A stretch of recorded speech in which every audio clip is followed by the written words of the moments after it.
Today I want to talk about the divinity that I have discovered within what we would call toxic patterns in relationships. And this can be any form of relationship.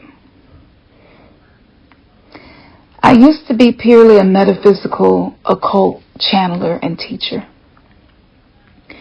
After what we call the lockdowns, which was actually an era where we were being escorted out of the age of Pisces into the age of Aquarius. And so this was actually a galactic timeout for us to take a much needed break from all of the things that are necessary to focus on in the 3D matrix of consciousness, which keeps us busy. Busy does not always equal progress. And in many of the lives of people who are here to ascend, being busy did not equate to progress. It equated to distraction. Being busy can be a way that we avoid things in our relationships. Being busy can be a opioid that we use to numb pain we don't want to experience. For months on end, we were forced to be within our households with one another.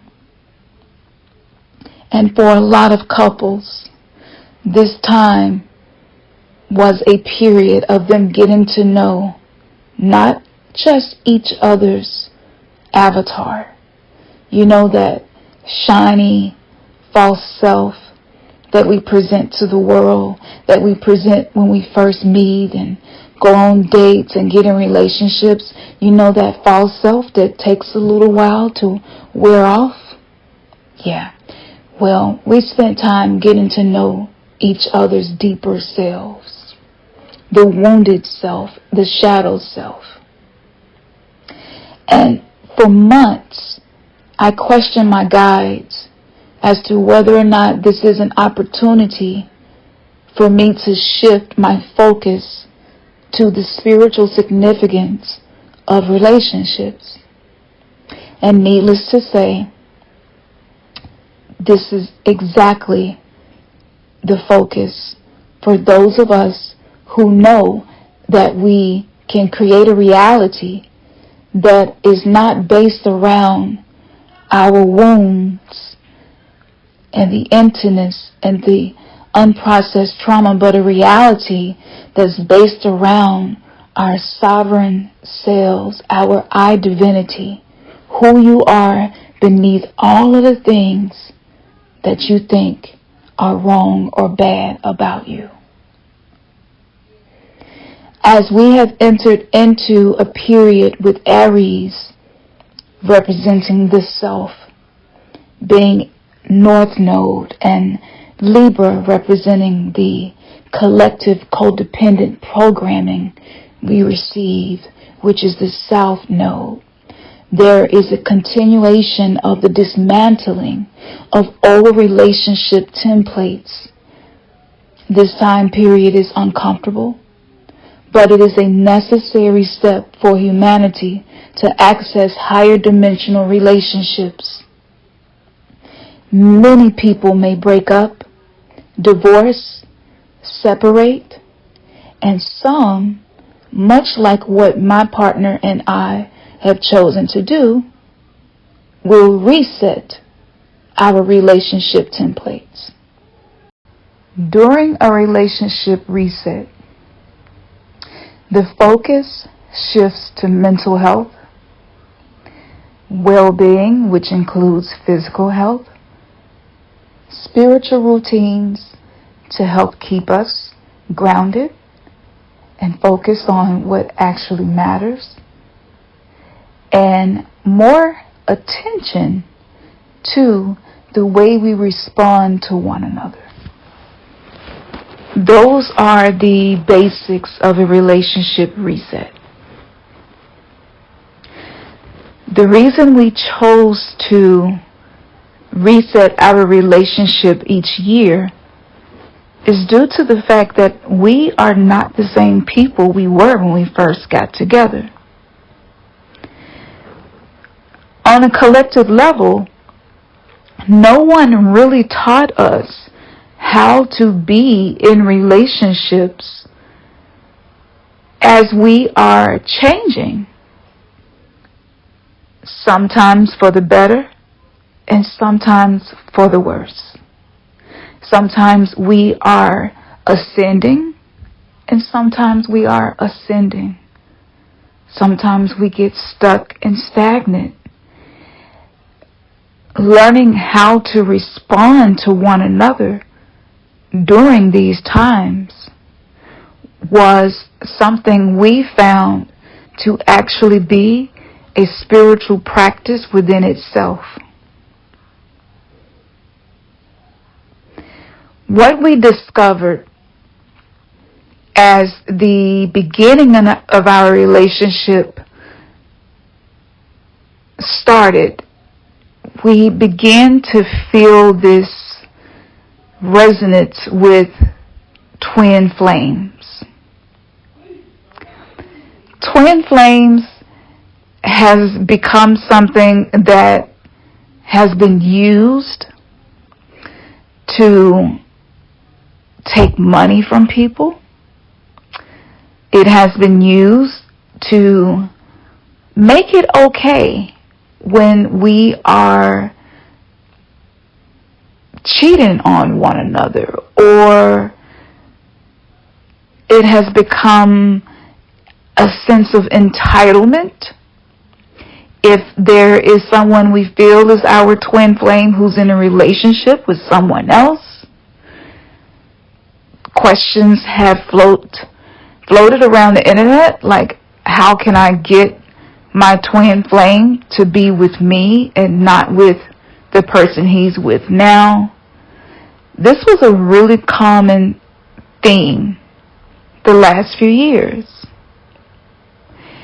So I began to pull away from creating twin flame content for these reasons.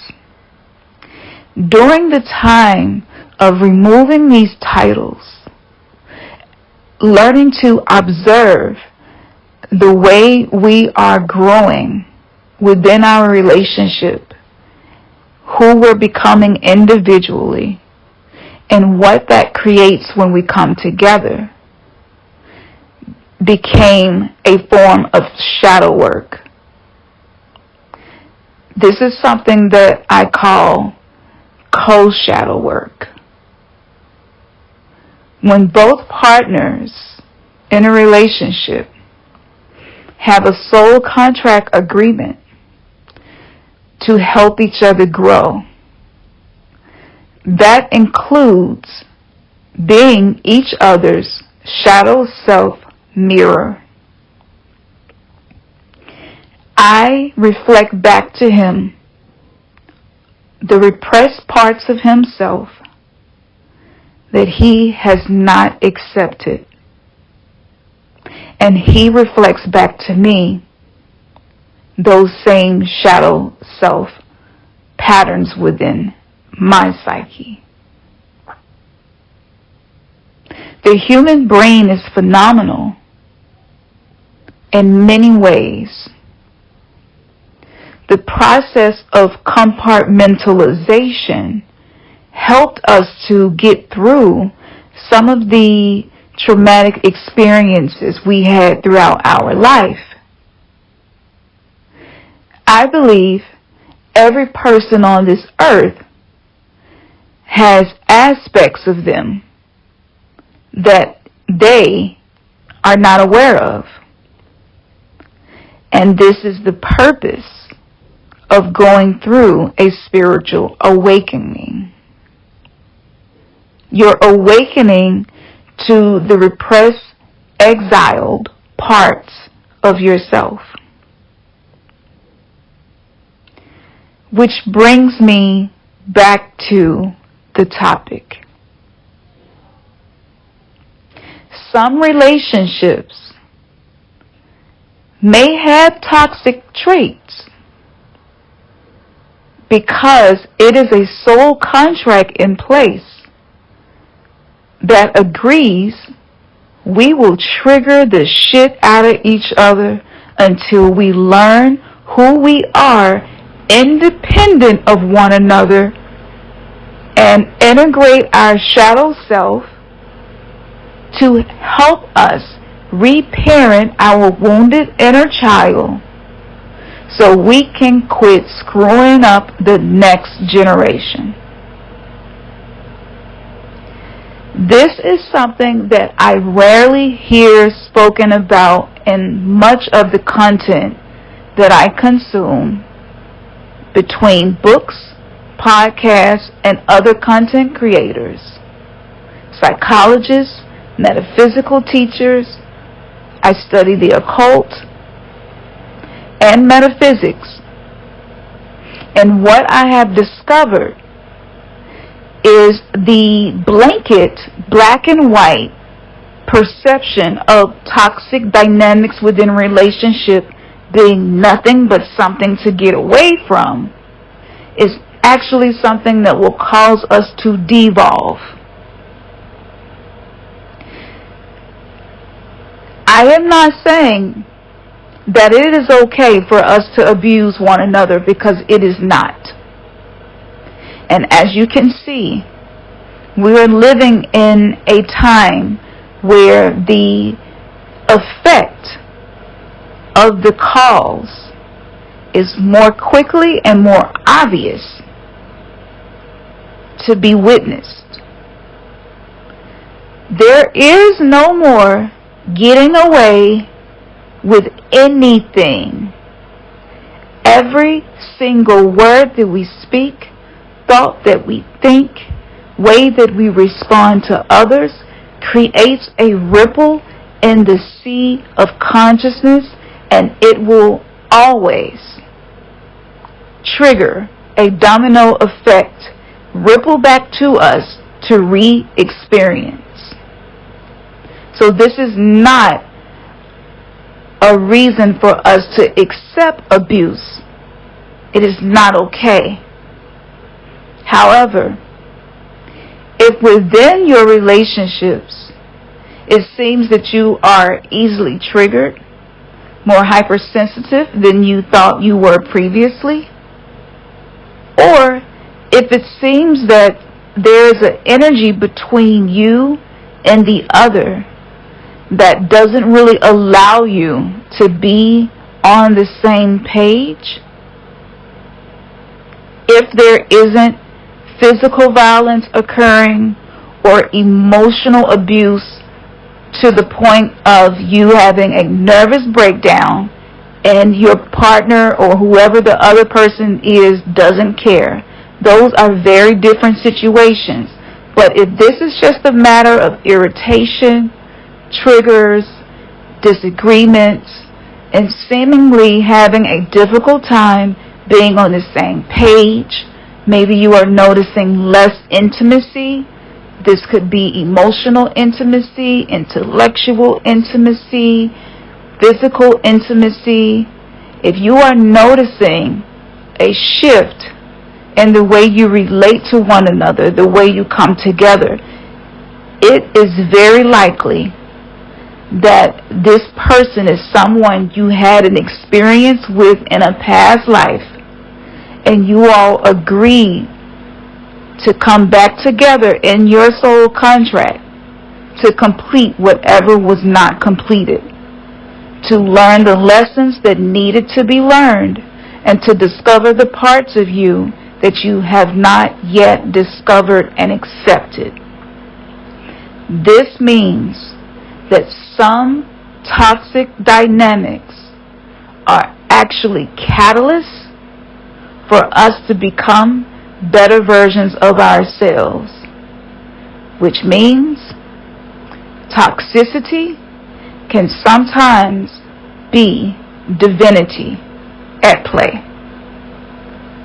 I also believe that this will be more prominent in Generation X,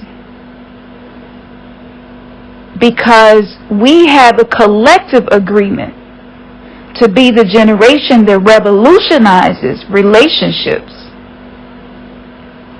Many of us, the way we were raised, having to be independent at early ages, we stood in between the gap of looking back at those who were born in the 50s, 60s, and maybe even early 70s.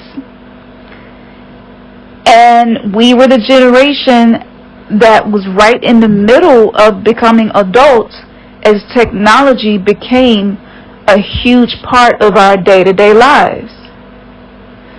So Generation X was the marker,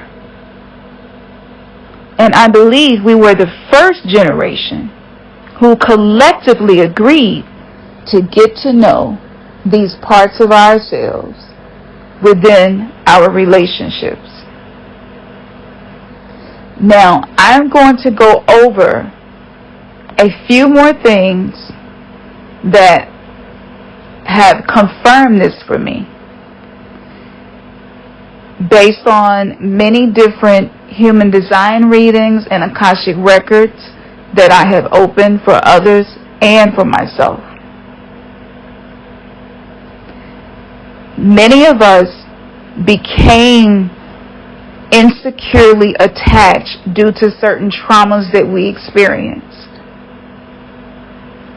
And I made a post about these traumas, and you can follow me on Instagram to check out that post. And I will make sure that I put all my links in the description so that you can find that post. But I talked about the way we had to acquiesce and assimilate to avoid consequences of abandonment, rejection, punishment, and many of us experience neglect. And this isn't pointing the finger at anybody, because I truly believe our parents, our caregivers, whoever it was that raised us, did the best they could with what they had, even if in hindsight it wasn't enough. However, that was also a part of this soul contract. Some of the things that we acquired as coping mechanisms were not addressed and are now coming up in our relationships to help us see the parts of us we need to see so that we can become whole and securely attached. The attachment theory basically explains the way certain childhood conditions impact the way we develop intimate attachments, or the lack thereof, with others. As we are learning to become sovereign beings in this age of Aquarius energy, which is calling for us to be authentic, even if your authentic self doesn't fit into what has been accepted to be that, to accept that you are that. It doesn't mean that you will always be that way, because again, we are changing. We are being transformed from the inside out. Who I thought I authentically was 10 years ago isn't who I authentically feel I am today. So this is not a rigid persona that we're creating. We're being released from those different false self-masks and personas that we used. And as we're being released from that, we're rediscovering who we really are. So I'm going to read to you one of the portions that I'm going to include in this guidebook that I am writing right now. The ego's coping mechanisms created to keep us safe were never meant to last forever. What once kept us safe will not help us thrive. For survival, many of us were once kept safe by people-pleasing and detaching. This codependent behavior and insecure love attachment has become dangerous to our well-being and has significantly reduced our ability to be in truly authentic, intimate connections. Our false self cannot cultivate vulnerability within any relationship. The false self was simply a band-aid helping us to cover up our wounds. And if worn too long, the wound will begin to fester. It will become infected.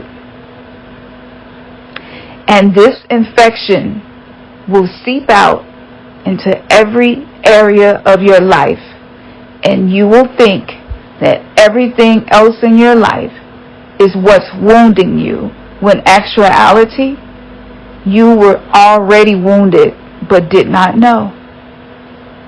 Many of us have these festering wounds, and they infect our interactions, leading to inauthentic intimacy. Some signs of having these infected, untreated wounds are sensitivity to criticism that leads to emotional reactivity, angry outbursts, excessive emotional repression, conflict avoidance, unable to express difficult emotions, an inability to trust people that have consistently shown themselves to be trustworthy, intense anger that doesn't match the situation that is occurring in the moment. And these are only a few. Responsibility avoidance when something goes wrong is something that we developed as well to protect us. In a relationship, this creates difficulties and conflicts that accumulate over time. It seems that many men who are on this journey of healing deal with responsibility avoidance as a shadow aspect.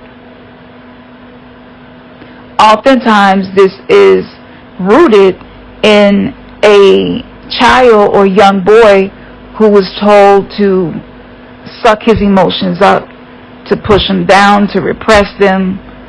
Maybe he got blamed and got in trouble a lot or got punished.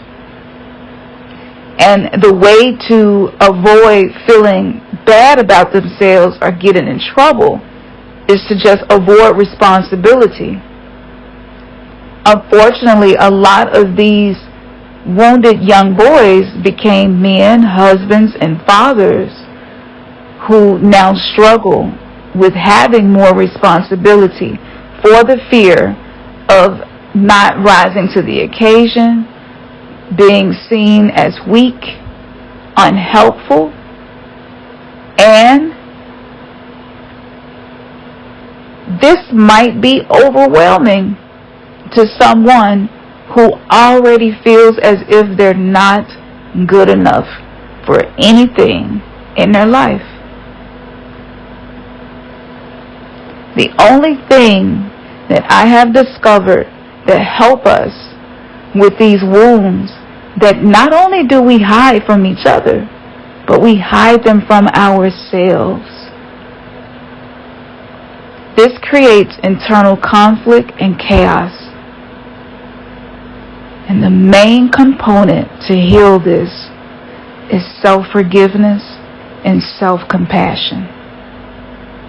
Compassion is the only thing that tames chaos.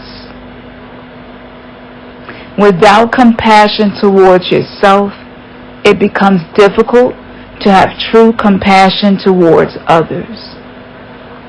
When you become more compassionate to yourself, you become more comfortable taking responsibility. However, if abandoning your own needs, not acknowledging the things that you feel as being valid without judging them, is something that is difficult for you, it is going to be difficult for you to connect in a compassionate way with others, because this leads to constant criticism. Constant criticism wears down our ability to be present. It is a natural human reaction to find a way to avoid, distract, and not feel those things. This has been modeled to us through entertainment, as children in cartoons and Disney movies. This has been modeled to us by the environments we grew up in. And many of us do not know any other way to be towards ourselves except for harsh, judgmental, and critical. Becoming hypervigilant is a trauma response. Hypervigilance is something that I turned into a super shadow hero called the hypervigilante. And the reason that I use humor, names, and I flip the story to look at the positive side of it is due to the fact that shadow work was really ripping apart my confidence. By changing my approach and reframing some of these traits that I am noticing, I'm able to be more lighthearted about it, which allows me to be more compassionate to myself. If hypervigilance is unfamiliar to you, I'm going to give you a brief description. Hypervigilance is the process of scanning your environment to predict threats. These threats may or may not have manifested yet, but you are scanning your environment, searching for any clues that could lead to a threat within your environment, which means that you are always on guard. And if you are often on guard and you have trained yourself to pay attention to the negative things around you, hoping to predict things before they happen so that you can protect yourself, this makes it difficult to manifest a reality that is not based around negativity. Wherever your attention goes, your energy flows. So if we are focused on scanning for negative things in our environment, toxic things in our environment, things that could possibly be a threat to us, then all of that energy existing inside of us that could be used to create a reality based out of love and security becomes distorted. So our perception being relied upon based on traumatic experiences keeps us in a cycle of trauma reenactments. Hypervigilance is similar to the self-fulfilling prophecy, which means if you're always scanning and looking for it and bracing for it, 9 times out of 10, you're going to re-experience the very thing you are trying to avoid. Because again, the brain is a quantum computer. Our intention combined with our awareness, creates effects within our reality. This is a very genius strategy that we developed as children. However, all coping mechanisms have an expiration date. Learning to be present, learning to notice what's happening without becoming attached to it, allows us to be more relaxed, less on guard, and more trusting of the process that we are going through. If this is resonating with you, and this is something that you do as well, it's not all negative. There are many positives that can be alchemized from hypervigilance. I'm going to give you one tip that I have used to help me turn my hypervigilance into a superpower. Because I learned to scan my environment for potential threats, with the use of my intuition, I'm able to avoid accidents. I'm able to have premonitions of things before they occur, which means I can alter what's happening in that moment with a higher level of consciousness, which allows me to shift whatever I'm doing to change the outcome. So here's an example. When I take our daughter to the park, hypervigilance comes in handy during that time.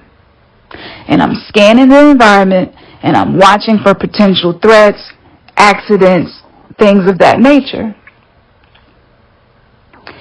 One day, I saw this little kid come really, really close to being kicked in the head by another kid who was on the swing. And this kid walked past the kid as they were swinging, and it was so close. I started to scan the environment for where exactly my daughter was. She was literally a few steps behind the other kid because they were playing a game and she was chasing him. And that kid who actually got kicked in the head would have been her. But because I used the power of my intuition with my awareness, with an intention to keep her safe as possible, that accident was avoided. And I was able to grab her right before she ran in front of the kid on the swing, and it did not happen. That day, I realized all of the shadow work I had been doing made me feel disgusted by the fact that I was hypervigilant.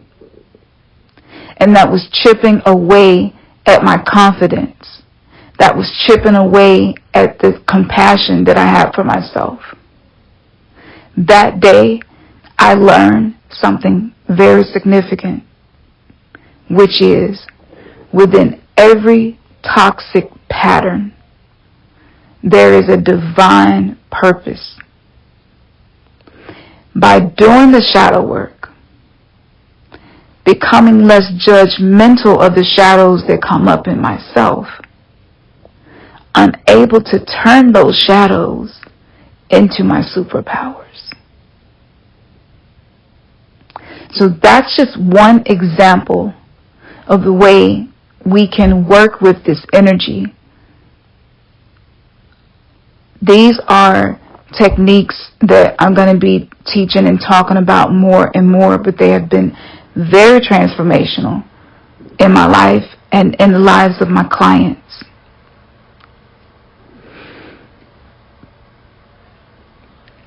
I want you to remember something.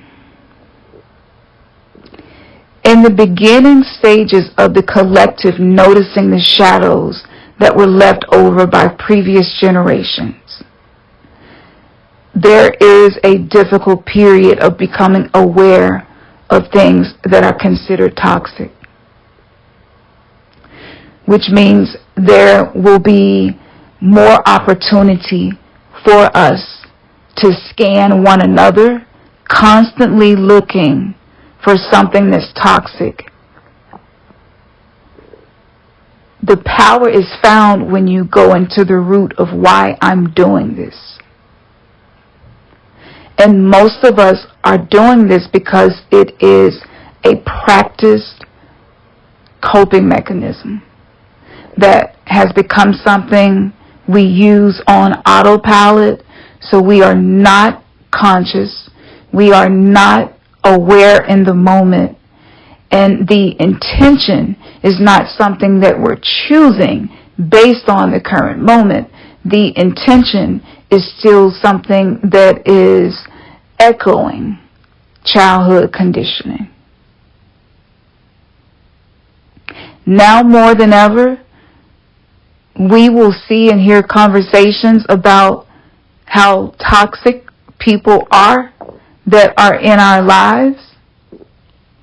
We will continue to see a lot of content around how to deal with that, because we're in the beginning phases of this relationship reset revolution.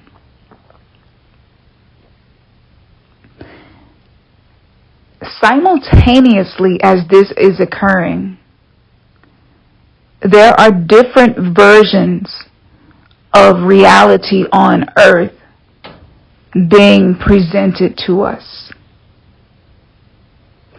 Energetically, when I look at this, I see earth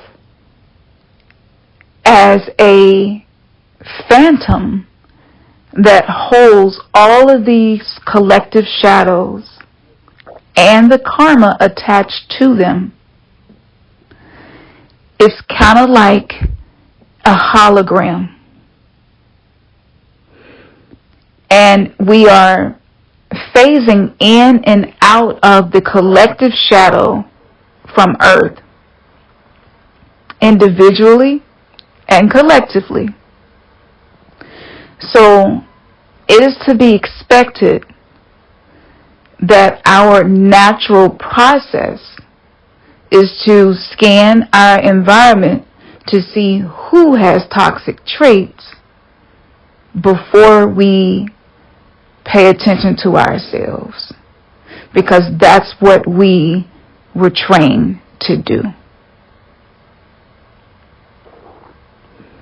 However, if you remember that any toxic dynamic in your life is actually a mirror to your shadow self, meant to be a catalyst for transformation, if you are open to discovering the lessons within these dynamics, the toxicity that you may be witnessing can actually benefit your evolution. Our ego is going through its own transformation. The ego is basically transforming into a higher consciousness, which means we're learning how to use some of the things that the ego has done to keep us safe in a way that allows us to transcend a lot of our traumatic conditioning. The ego is not the enemy. Our shadow selves are not the enemy. The wounded inner child within us is not the enemy. And the people in our lives who have some toxic dynamics are not our enemies. By choosing to reframe what you are witnessing in your reality as something that has a lesson to help you level up, as a mirror that's helping you to see your blind spots, you will have more fuel to help you on this journey. But if the focus remains on the external toxic things in our reality, you will not be able to manifest a different reality, which means you will continue to experience the shadow phantom version of Earth that is based in 3D consciousness of survival. By using different modalities, I have been able to make choices that allow me to anchor my experience in a higher consciousness of love and compassion. If the choices you are making do not support your growth, by default, you are choosing to exist on the version of Earth based in survival of the fittest, based in the hustle culture, based in exhausting yourself, abusing yourself, neglecting yourself, abandoning yourself to survive. This is a labyrinth that many of us are finding our way out of. When you hear me speak of the two earths, I am describing a separation of consciousness. The reality that we experience is based in the perception that we choose, what we give our attention and energy to, what we give most of our time to, and you will only experience that which you are investing your time, your awareness, your attention, and your energy into. I cannot stress this enough. Many of us in our relationships may be experiencing the old earth, which includes all of the mindsets, all of the attitudes, all of the conditioned habits, all of the subconscious programming through subliminal messages that created this version of us that's not our true selves. Many of us were operating in that 100% when we entered into our current relationships. As this is happening, two people can be in the same house or the same bed, but if they are in completely different frequencies of consciousness, if they have completely different routines, they are not only on two different pages, but they're actually existing in two different versions of Earth. This is the reason for a lot of misunderstandings and miscommunication. Because 4D, 5D consciousness, which is based in love consciousness, has a different language than the 3D, fear-based consciousness, centered around survival, using the ego in its wounded child state. This creates a filter over our ears. So someone could say something to us meant to be a catalyst for us, but it may only sound like a criticism to tear you down.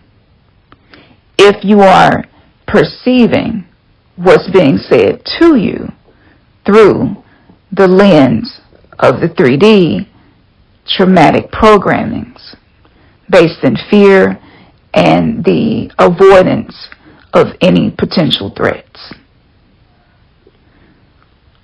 How can two people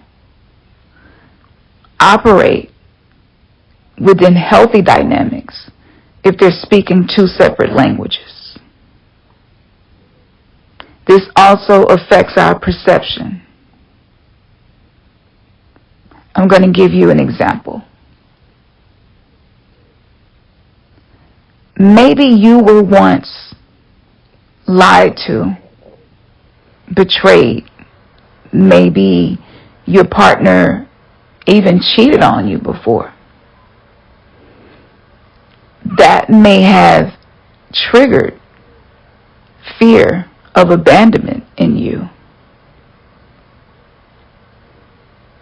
If you have not worked through the fear of abandonment to reach a point of transcendence of that trauma, what you think you see may not be what's actually happening. Let's say you walk outside and you see your partner giving a woman in your neighborhood CPR in the middle of the grass under a tree. At first glance, through the perception of your fear based in past experiences, it may look like your partner is cheating on you. You may even have a meaning that is immediately assigned to what you're perceiving as, I knew it. My partner is cheating on me again.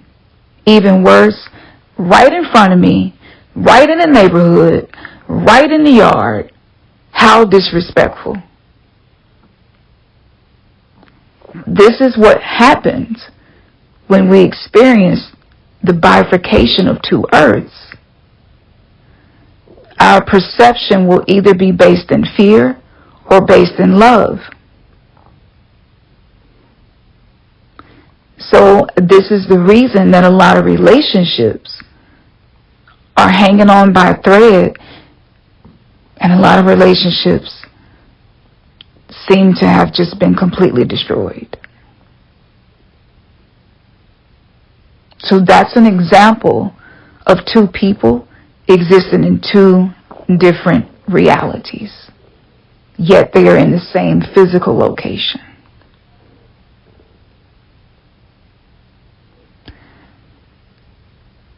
As a channeler, and there are some connotations around this word that I could go into, but right now I'm just going to explain that as being a conduit of information from the Akashic records. I oftentimes see multiple timelines. The timeline that I drop my anchor into is based on my perception. So using that example, if you add energy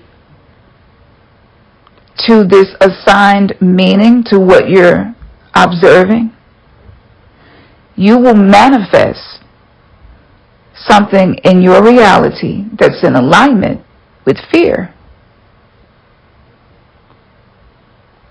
In this situation, you could go charging towards your partner to harm them for hurting you. If your partner was not doing what you thought they were doing, and you jump on their back, yelling and fighting them, it's likely that you have now created a branch off of the timeline you were previously on that actually may lead to a divorce or separation. And it may be premature. So our reactions determine our reality. On the other hand, if you become slower to assign meaning to things on autopilot and begin to choose your perception, begin to reframe what you're saying and be open to the possibility that maybe what you think you're saying or think you're hearing is not what it actually is.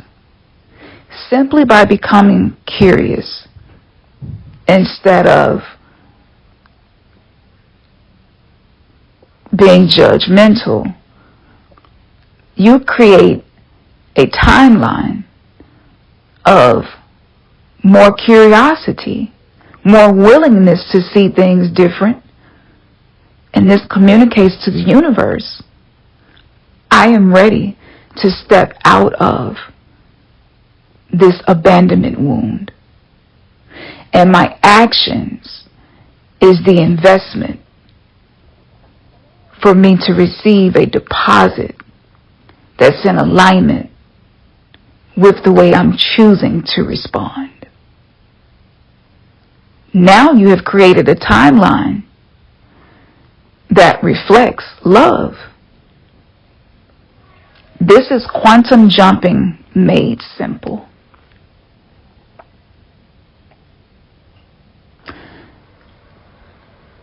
If we exit relationships prematurely, that lesson will come through someone else. The goal is not to accept anything and just let yourself be a doormat. Just allow people to just mistreat you. To just be at peace no matter what. Always be in a Zen state of mind. Never rock the boat. That's not healthy. I'm not saying that we benefit from ignoring what we see or think we see. What I'm saying is we benefit from being more open to seeing everything that shows up in our reality as an opportunity for us to step into our power. The emotional realm is the last frontier of healing from previous generations and the things that the collective have been conditioned to believe in the age of Pisces. By being masters over our emotions, we become more trustworthy to operate in the psychic abilities that are being turned on for us.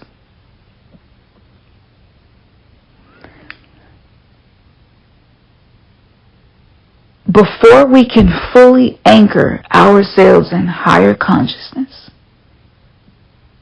we must heal our emotional body, release burdens, habits, and anything that is no longer serving us. to make room for the newness that we are being offered. For those of us who have felt so much pain from unmet needs in our relationships, maybe we're grieving, or maybe we need to give ourselves time to grieve. For those of us that have become aware of the reasons we attract certain people into our lives, being based in the way we operate, self-forgiveness and self-compassion will accelerate your evolution into becoming your divine self.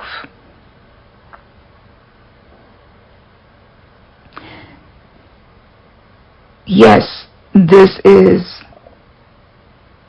a little difficult to accept, but it's worth it.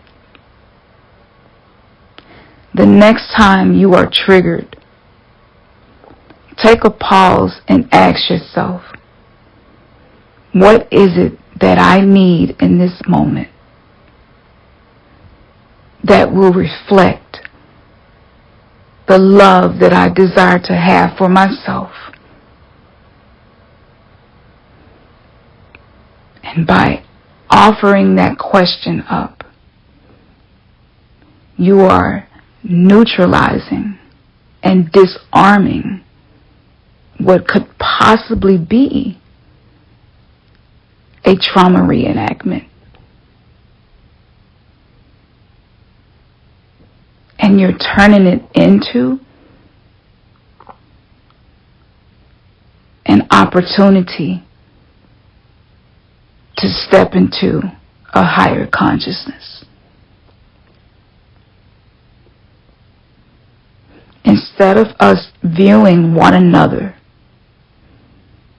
as each other's enemy, especially for those of us who may be dealing with people that have personality disorders, things like high-functioning autism.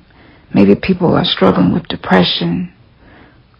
A lot of men are dealing with depression and loneliness, but they hide it and they really don't know how to reveal it in a way that's not going to make them feel weak, so they avoid. We cannot force other people to change. But by being masters over our own emotions, we become neutralizers.